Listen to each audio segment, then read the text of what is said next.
ബാംഗ്ലൂർ പോകണമായിരുന്നു, ചേട്ടന് ട്രീറ്റ്മെൻറ്റ് ഉണ്ടായിരുന്നു. അപ്പോൾ സുരൂർ എന്ന് പറഞ്ഞ ഹൈവേ അത് ഡബിൾ ട്രാക്കാണ്. എന്നുവെച്ചാൽ ഓപ്പോസിറ്റ് പോകുന്നത് അപ്പുറത്തെ ട്രാക്കും, ഇത് വൺ വേ ആണെങ്കിലും 2 സൈഡുണ്ട്, ലെഫ്റ്റ് റൈറ്റ്. അപ്പോൾ അവിടെ എത്തിയപ്പോഴത്തേക്കും എനിക്ക് യൂറിൻ പാസ് ചെയ്യാനുള്ളതുകൊണ്ട് ഞാനൊരു സ്പോട്ട് നോക്കാമെന്ന് വെച്ചിട്ട് ഞാൻ ലെഫ്റ്റ് സൈഡ് കീപ്പ് ചെയ്ത് പോകാം.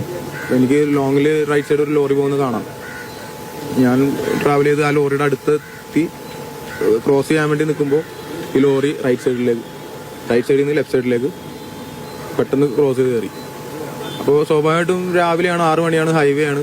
എൻ്റെ വണ്ടി ഒരു 60-80 സ്പീഡ് ഉണ്ടായിരുന്നു. ആ സ്പീഡിൽ കൺട്രോൾ ചെയ്യാൻ പറ്റില്ല. ലോറിയുടെ ബാക്കിൽ പോയി ഇടിച്ചു. സെൻസർ ഉള്ള കാരണം അതിൻ്റെ സ്റ്റീറിങ് സ്റ്റക്കായി. അപ്പോൾ എൻ്റെ കൺട്രോൾ പോയി. ടയർ പൊട്ടിയിട്ട് വണ്ടി ഞാൻ റൈറ്റ് സൈഡിലേക്ക് കട്ട് ചെയ്തു. ബലം പിടിച്ച് റൈറ്റ് സൈഡിലേക്ക് കട്ട് ചെയ്തു. ആ ടയർ പൊട്ടി ആ ഉരച്ചിൽ തന്നെ ഉരഞ്ഞ് റൈറ്റ് സൈഡിലേക്ക് വണ്ടി മാറി കിടക്കണം. അവിടെ സ്പോട്ടിൽ പോയാൽ നിങ്ങൾക്ക് കാണാൻ പറ്റും. ബാക്കിൽ ഡാഡി ഉറക്കമായിരുന്നു, സീറ്റ് ബെൽറ്റ് ഇട്ടുണ്ടായില്ല. അപ്പോൾ ആ ഒരു ആഘാതത്തിൽ വന്ന് എൻ്റെ സീറ്റിൻ്റെ ബാക്കിൽ ഇടിച്ചതിൽ തല പൊട്ടിയിട്ടുണ്ടായിരുന്നു. ഞങ്ങൾ ഹോസ്പിറ്റലിലേക്ക് പെട്ടെന്ന് വഴി കൂടി പോകുന്ന ഒരാളുടെ വണ്ടി പിടിച്ച്